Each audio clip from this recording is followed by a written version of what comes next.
आज हम बात करने वाले हैं कुंडली में धन योग कैसे बनता है। देखिए, धन यानी वेल्थ एक ऐसा योग है जो सबकी कुंडली में होता है। किसी की में कम पावरफुल, किसी की में ज्यादा पावरफुल। जिसकी कुंडली में कम पावरफुल होता है वो वेल्थ एक्यूमुलेशन यानी धन का संचय यानी मनी सेविंग थोड़ी कम कर पाता है। और जिसकी कुंडली में ये ज्यादा होता है यानी अच्छा योग होता है, पावरफुल योग होता है, तो वो ज्यादा पैसा अर्न करके सेव कर पाता है। इसमें ये दोनों चीजें इंपॉर्टेंट है, एक ज्यादा कमाना और दूसरा ज्यादा सेव करना। अगर इन दोनों का संबंध हो जाए या ये दोनों हम कर पाए तो हम अमीर निश्चित रूप से बन जाएंगे। और इसका मतलब है ये योग बहुत ही ज्यादा इंपॉर्टेंट है अगर हम ये बात कर रहे हैं कि अमीर कौन बनेगा। जैसा हम सब जानते हैं, धन योग एक ऐसा योग है जो सबके पास होता है। पहली बात, इसका मतलब कुंडली में जो 12 घर हैं उसमें वो घर जो धन को सिग्निफाई करते हैं वो सबके पास है। इंपॉर्टेंट पॉइंट क्या है कि किसका वो हाउस या वो जगह जो धन अर्न करने के लिए कुंडली से देखी जाती है, वो हाउस, वो राशि कितनी पावरफुल है। जिसकी ज्यादा पावरफुल होगी उसका अच्छा उस पैसा कमाएगा।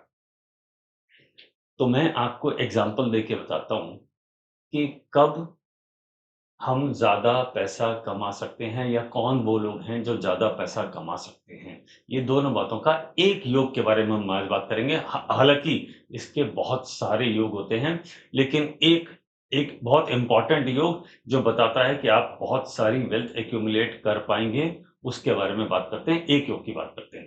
तो सबसे पहले देखिए, आपको इस बात को समझने के लिए बोर्ड पे समझना पड़ेगा। देखिए, ये कुंडली का पहला घर है, ये दूसरा, तीसरा, चौथा, पांचवा, छठा, सातवां, आठवां, नौवां, 10वां, 11वां, 12वां, ये कुंडली के 12 घर होते हैं। इन 12 घरों में धन योग का संबंध प्राइमरीली इससे रिलेटेड और इससे रिलेटेड, इन दो घरों से रिलेटेड होता है।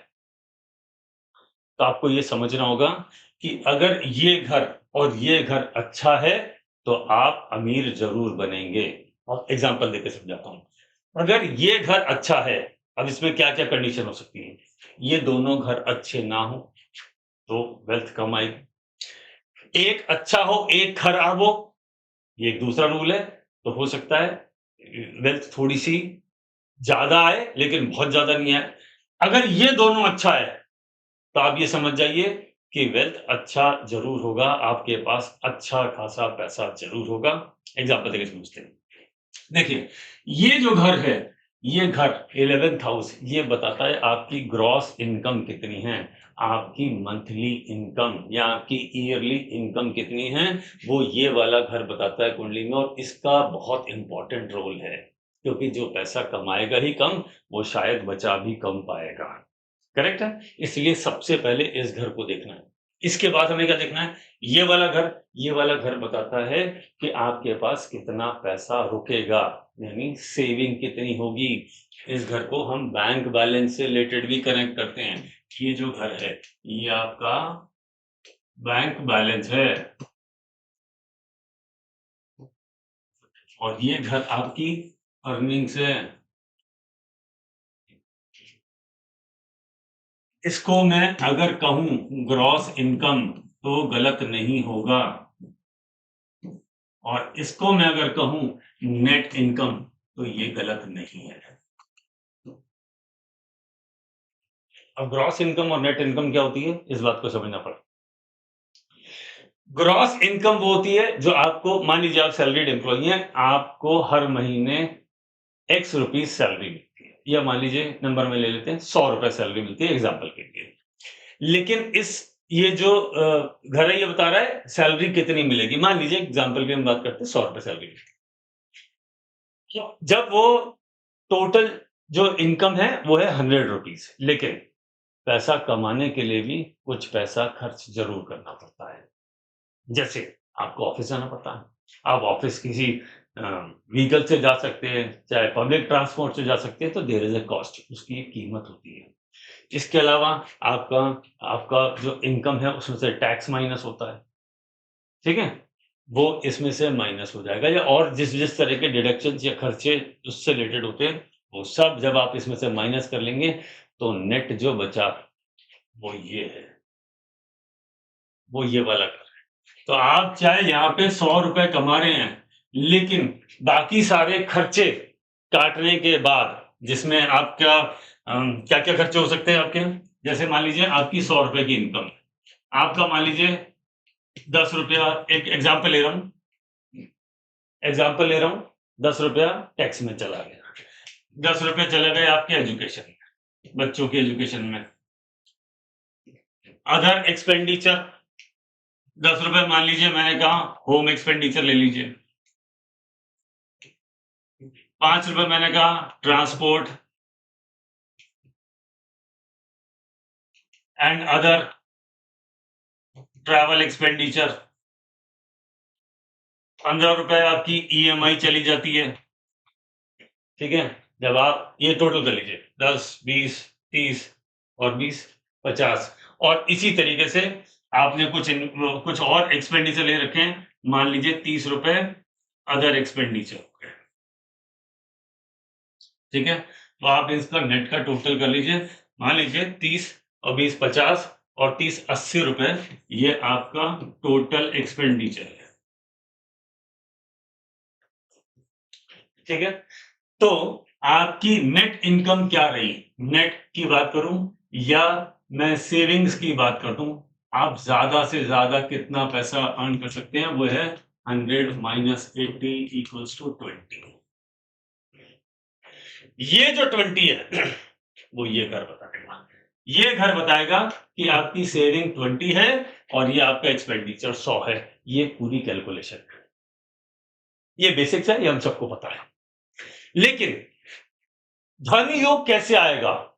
जब ये ज्यादा होगी और ये ज्यादा होगी और एक्सपेंडिचर सेविंग्स ज्यादा होगी, एक्सपेंडिचर कम होंगे, और ये ग्रॉस ज्यादा होगी। पैसा ज्यादा कमाने के दो तरीके हैं, या तो आप अपनी इनकम बढ़ा लीजिए या अपना सेविंग्स बढ़ा लीजिए, यानी खर्चे कम कर दीजिए, तभी आपका इनकम बढ़ेगा, तभी आपका सेविंग बढ़ेगा, और तो कोई तीसरा तरीका है ही नहीं, ठीक है?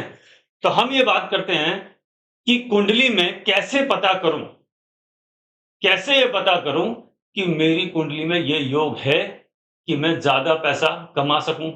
क्या मैं अमीर हूं? क्या मैं अमीर बन सकता हूं?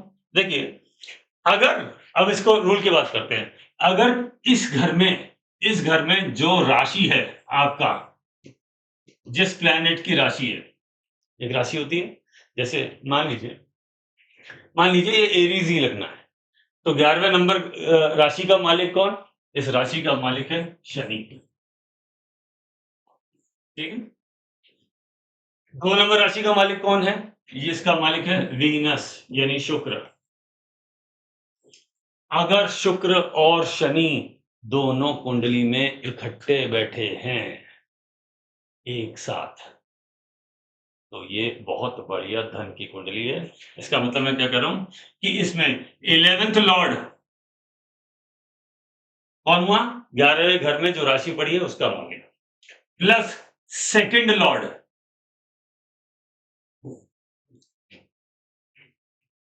जो यहां राशि पड़ी है वो, बाई चांस इस केस में हम बात कर रहे हैं तो हम वही ले लेते हैं कि 11 का मालिक शनि है और 2 का मालिक शुक्र है। जब ये दोनों इकट्ठे कुंडली में कहीं बैठ जाएं तो ये मान लीजिएगा कि कुंडली में बढ़िया धन योग है।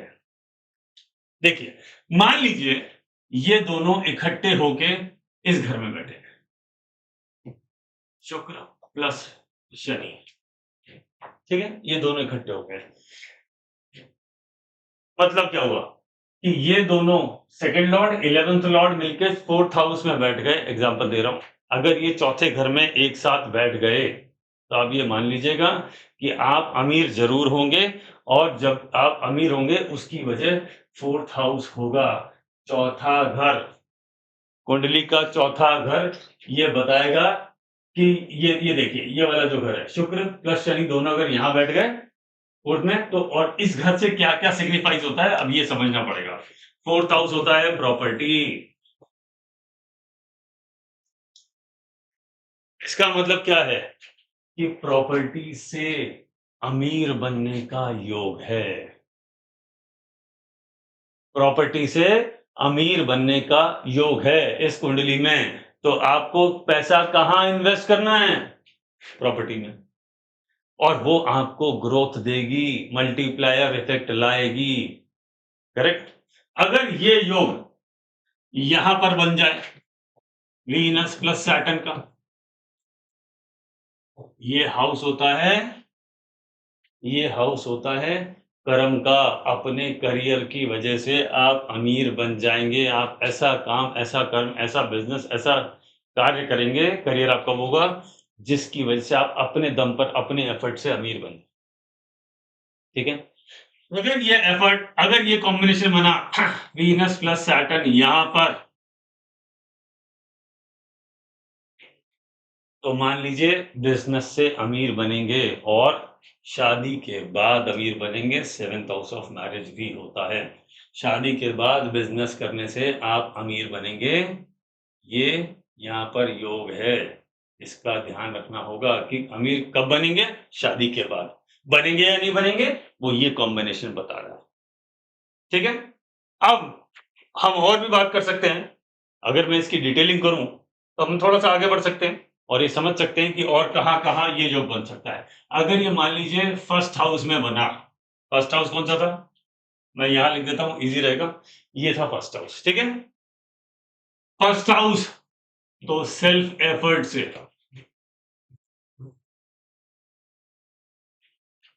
इंपॉर्टेंट पॉइंट क्या है? फोर्थ हाउस प्रॉपर्टी से,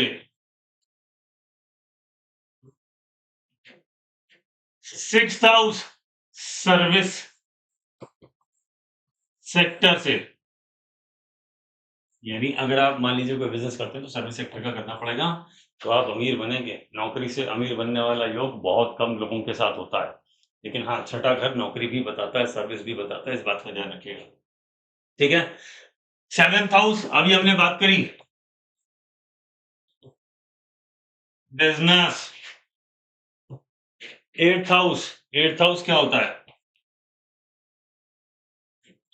पेरेंटल प्रॉपर्टी। माता पिता आपको इतना पैसा दे जाएंगे, इतनी प्रॉपर्टीज दे जाएंगे। पेरेंटल प्रॉपर्टी कह दूं या पेरेंटल वेल्थ बोल दूं? अगर 8वां घर शामिल है तो आप यहां रिसर्च से, 8th हाउस क्या होता है?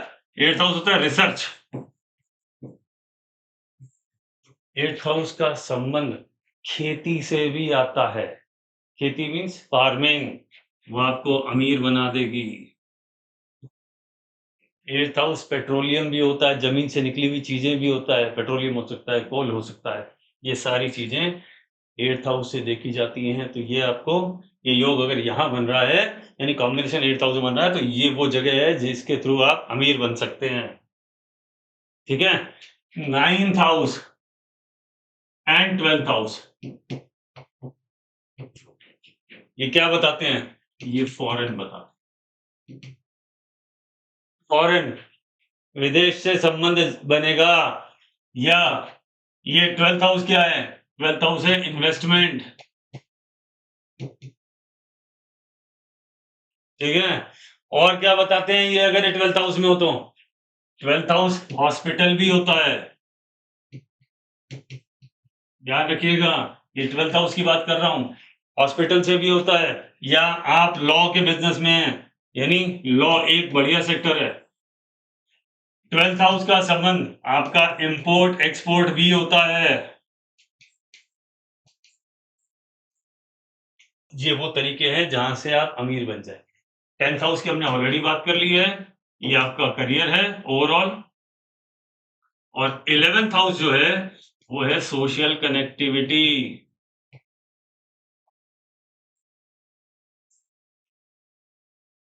यानी आपका जो अपना सर्किल होगा उसकी मदद से आप अमीर बन जाएंगे। इसके अंदर लाइजनिंग भी आती है, तो इस बात का ध्यान रखना। लाइजनिंग का रोल कुंडली में 11वें घर से देखा जाता है। या सबसे मिलके जब अपन बात करते हैं, यानी जब हमारा सर्किल होता है, जब हम फ्रेंड सर्किल से, रेफरेंस से, नॉन सर्किल के साथ मिलके कोई काम करते हैं, वो आपको सोशल कनेक्टिविटी से देखना है। इसकी वजह से आपको यहाँ से सपोर्ट मिलेगा और आप वेल्दी हो जाएंगे, अमीर हो जाएंगे। अब साहब एक सवाल और बड़ा इंपॉर्टेंट आता है कि ये तो मान लीजिए 4 लोगों की कुंडली में यही हो, तो क्या चारों इक्वली अमीर होंगे? चारों पैसा बराबर कमाएंगे? आंसर है नहीं। इसमें कुछ पैरामीटर्स और आते हैं। क्या क्या? वो जो प्लैनेट है, प्लैनेट कौन से प्लैनेट की बात कर रहा हूं? इसका मालिक और इसका मालिक, ये दोनों प्लैनेट यानी 11th हाउस का जो लॉर्ड था उसका मालिक, जैसे इस केस में शनि था, इस केस में शुक्र था। इन दोनों को समझना पड़ेगा। ये दोनों 4 नंबर राशि में बैठे हैं, एग्जांपल लिए हुआ है, ठीक है? ये जरूरी नहीं है कि हमेशा 4 नंबर राशि में ही बैठे हों। ये जो प्लैनेट है, ये प्लैनेट कितने ज्यादा पावरफुल है आपको ये समझना पड़ेगा, ठीक है? पावरफुल कैसे हो सकते हैं? ये प्लैनेट एग्जॉल्टेड हो सकते हैं, जिसको हम इंग्लिश में या हिंदी में बोलते हैं उच्च का, जो बड़ा कॉमन टर्मिनोलॉजी है, उच्च का प्लैनेट, ठीक है? एक और टर्मिनोलॉजी हम यूज करते हैं, वो होता है नीच का, ठीक है? एक टर्मिनोलॉजी हम यूज करते हैं स्वग्रही, अपने ही घर में बैठा है, स्वक्षेत्री, स्वग्रही, अपने ही घर में बैठा है। यानी 11 नंबर राशि का मालिक कौन है? शनि। शनि अपनी ही राशि में बैठा है। 2 नंबर मालिक का राशि कौन है? शुक्र, वो अपने ही राशि में बैठा है। अब ये दोनों एक साथ बैठे, तो या तो ये शुक्र की राशि में बैठे हो या शनि की राशि में बैठे हो, तो एक का मित्र हो गया और एक अपना हो गया। जैसे शुक्र की राशि में बैठे, शुक्र और शनि दोनों आपस में फ्रेंड्स है, तो जो ये कॉम्बिनेशन बना, इसमें इंपॉर्टेंट क्या है? पावरफुल देखने हैं। उसका तरीका क्या है कि उसमें कोई अगर उच्च का प्लेनेट बैठा है तो वो बहुत ज्यादा बढ़ा देगा उसकी पावर। अगर कोई स्वग्रही बैठा है तो भी उसकी पावर बढ़ा देगा। बीच में मैं एक एक चीज और ऐड करता हूं, वो है मित्र के घर में, ठीक है? तो फर्स्ट एग्जॉल्टेड, जबरदस्त, नंबर 1। नंबर 2 पावरफुल कौन होगा? मित्र वाला। नंबर 3 पावरफुल कौन होगा? स्वग्रही, अपने ही घर में बैठा है। और नंबर 4 क्या होगा? पावरफुल कौन होगा? नीच का। ये होता है नेगेटिव, ये योग की पावर को घटा देता है। अब आप कहेंगे इस केस में कैसे हो सकता है? तो 2 नंबर राशि का मालिक है शुक्र, ये कॉम्बिनेशन अगर शुक्र कहां नीच का होता है? 6 में। तो ये कॉम्बिनेशन अगर 6 नंबर राशि में बना तो शुक्र नीच का हो गया। जितनी पॉजिटिविटी देना था, जितना बढ़िया रिजल्ट देना था, अब वो उससे कम देगा, शायद 1/4, ठीक है? अब दूसरा प्लेनेट कौन सा था? शनि। शनि नीच का कहां होता है? एरीज यानी मंगल की राशि में। तो अगर ये योग शुक्र प्लस शनि एक साथ एरीज में बना, तो दो में से एक प्लेनेट जो वो है, वो एकदम उसकी पावर घट गई, तो शनि यहां पर नेगेटिव हो गया। शुक्र फिर भी ठीक है कंपैरेटिवली, लेकिन ये एरीज में ये वाला कॉम्बिनेशन बहुत अच्छा काम करता नहीं है, कम पावरफुल है बट पावरफुल तो है। मैंने बोला ये पावर घट गई, ठीक है? एक इंपॉर्टेंट पॉइंट है। दूसरा, एक और बहुत इंपॉर्टेंट पॉइंट है, ये जो कॉम्बिनेशन था, ठीक है, जिसकी अभी मैंने बात करी थी, ये एक था शुक्र और एक था शनि। ये दोनों आपस में एक दूसरे को क्या समझते हैं? Both are friends.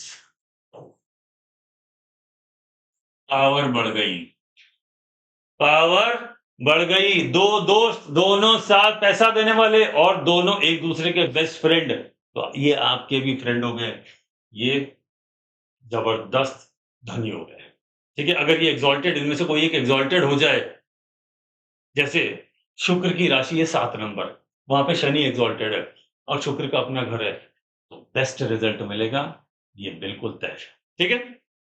अब ये जरूरी नहीं है कि कॉम्बिनेशन शुक्र प्लस शनि का ही हो सकता है, ठीक है ना? अगर यहाँ पे, अगर मैं यहाँ पे आपको बताऊं, मान लीजिए ये लियो लग्न है, यहाँ पे 5 लिखा है, तो यहाँ पे 6 हुआ, और यहाँ पे क्या हुआ?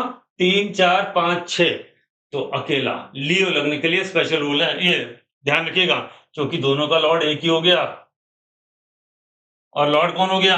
मरकरी। अब ये मरकरी से देखेंगे, अब आप कहेंगे साहब ये तो एक ही प्लेनेट हो गया जो दोनों का मालिक है, तो क्या होगा?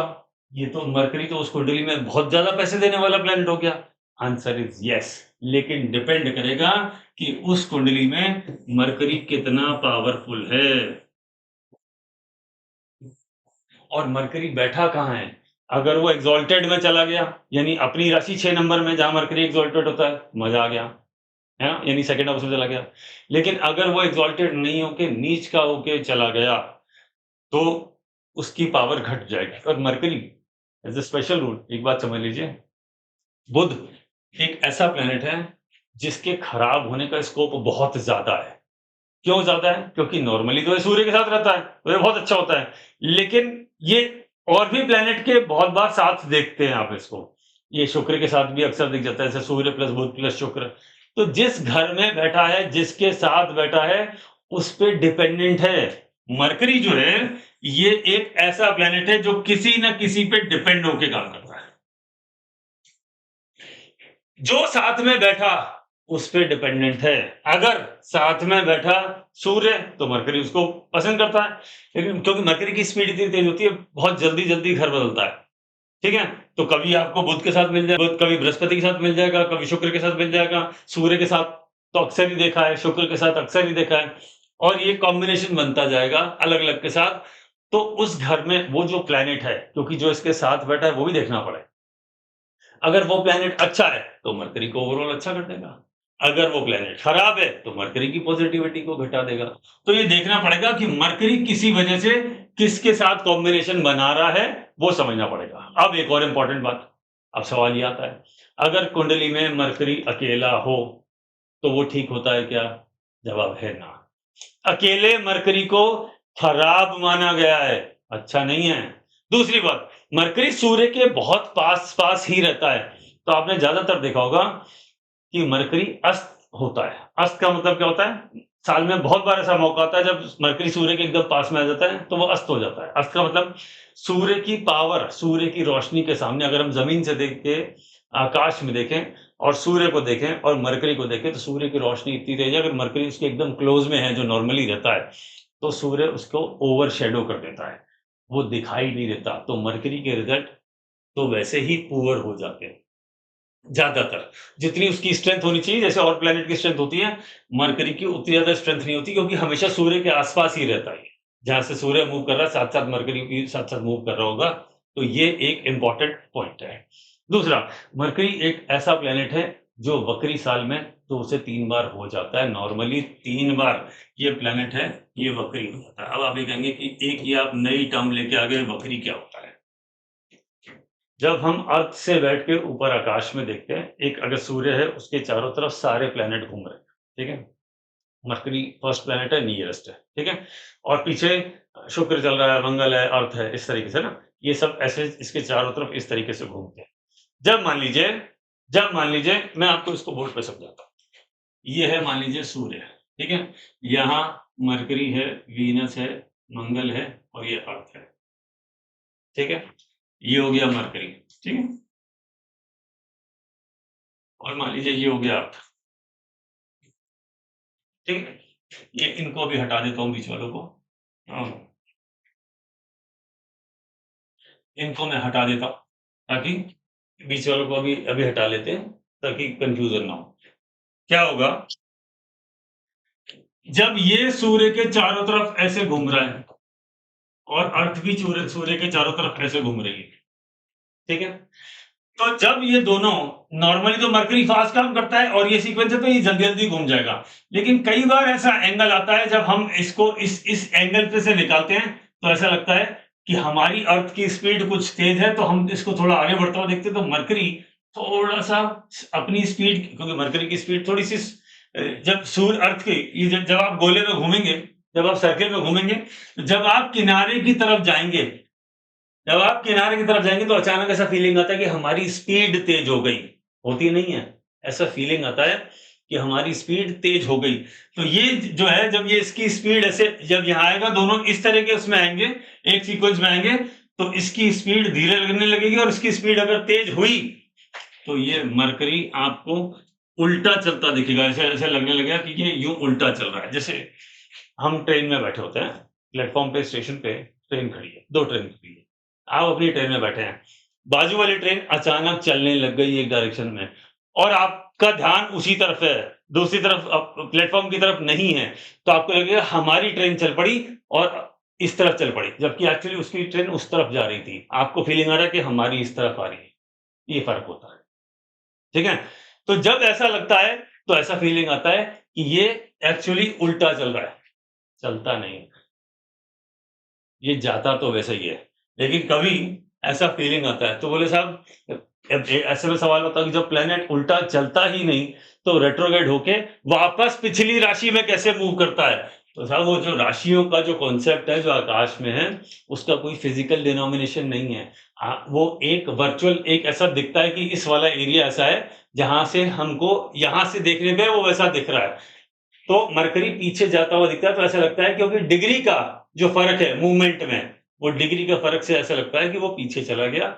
एक्चुअली वो नहीं जाता, लेकिन कैलकुलेशन में वक्री को उस तरीके से ही कैलकुलेट किया जाता है क्योंकि अर्थ पे उसका एंगल बदल जाएगा रोशनी डालने का, अपनी एनर्जी डालने का। मैं बात कर रहा हूं मरकरी की। यही रूल है शनि के साथ, यही बृहस्पति के साथ, यही मंगल के साथ, यही शुक्र के साथ, ठीक है? तो यानी इसका मतलब सूर्य वक्री नहीं होता, चंद्रमा वक्री नहीं होता और राहु केतु सीधे नहीं चलते। बचे कौन से? 5। कौन सा बचा? मंगल, बुध, बृहस्पति, शुक्र, शनि। ये 5 प्लैनेट हैं जो ये उल्टे चल सकते हैं, चलते नहीं है, उल्टे चलते हुए दिखते हैं और अपना रिजल्ट उल्टा देते हैं। ठीक है? तो अगर अब वापस टॉपिक पे लौट के आते हैं। टॉपिक क्या था? कि मरकरी। तो नॉर्मली मरकरी एक ऐसा प्लैनेट है जो बहुत ज्यादा सेंसिटिव है, वो बहुत जल्दी खराब हो जाता है या खराब रिजल्ट देने लगता है, क्योंकि साल में 2-3 बार तो रेट्रोग्रेड ही हो जाता है। और मरकरी है बुद्धि, तो बुद्धि उल्टा काम करेगी, लोग नेगेटिव काम करने जाते हैं, गलत डिसीजन ले लेते हैं, तो प्राइमरीली इसको समझना पड़ेगा। तो धन योग में अगर सिर्फ मरकरी ऐसा आ रहा है तो ज्यादा सेंसिटिव है, इसलिए कहा जाता है कि 2 प्लैनेट का कॉम्बिनेशन ज्यादा अच्छा रिजल्ट देता है। जिसकी बात कर रहा हूं मैं बात कर रहा हूं धन योग की। अगर ये दोनों अलग अलग हों प्लैनेट, लेकिन दोस्तों जैसे मैंने यहाँ पे लियो रख के आपको बताया, मान लीजिए यहाँ पे ले लेते हैं सजिटेरियस, धनु ले लेते हैं, तो यहाँ पे 10 हुआ, यहाँ पे 10 आया, 10 और यहाँ पे आया 2, तो फिर शुक्र शनि हो गया। इसका इसका 10 नंबर का मालिक कौन? शनि। यहाँ पे क्या पड़ा? 7 नंबर। 7 नंबर का मालिक कौन? शुक्र। तो शुक्र प्लस शनि, धनु लग्न वालों की कुंडली में अगर शुक्र प्लस शनि एक साथ है, अमीर जरूर होंगे। जहां कॉम्बिनेशन बन रहा है उसी तरीके से वहीं से अमीर होंगे। ठीक है? अगर ये कोई और राशि हो, मान लीजिए यहाँ पे 8 है, स्कॉर्पियो है, तो क्या हुआ? यहाँ पे हुआ 6 यानी मरकरी, और यहाँ पे हुआ 9 यानी जुपिटर। तो अगर स्कॉर्पियो लग्न वाले में मरकरी प्लस जुपिटर का कॉम्बिनेशन बन जाए तो अमीर जरूर बनोगे। ठीक है? तो ये जो रूल होता है इसे कहते हैं धन योग। मैं अमीर बनूंगा या नहीं और कितना वेल्थ आएगा मेरे पास, ये एक इंपॉर्टेंट टॉपिक है। ये बहुत जरूरी है, अगर आप ज्योतिष के स्टूडेंट हैं ये टॉपिक समझना बहुत जरूरी है। क्योंकि क्या होता है, अक्सर जब लोग हमारे पास कंसल्टेशन लेने आते हैं, हमसे बात करते हैं, हमसे पूछते हैं, तो बहुत बड़ा एक इंपॉर्टेंट टॉपिक है जो वेल्थ पे डिपेंडेंट है। सर मेरी नौकरी कब लगेगी, पैसे बढ़ेंगे कि नहीं बढ़ेंगे, मैं कितना अमीर हो जाऊंगा, और एक पॉइंट है मैं वो अमीर कब बनूंगा, वेल्दी कब होऊंगा।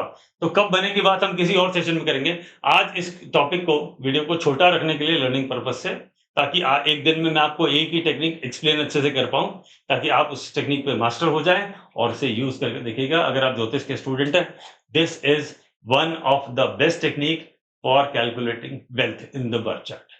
ठीक है जी? अगर आपको ये वीडियो पसंद आया हो, वीडियो को लाइक करें, हमारे चैनल को सब्सक्राइब करें और जुड़े रहें। अब इस तरह के बहुत सारे वीडियो मैं आपके लिए करता रहूंगा। धन्यवाद। Thank you.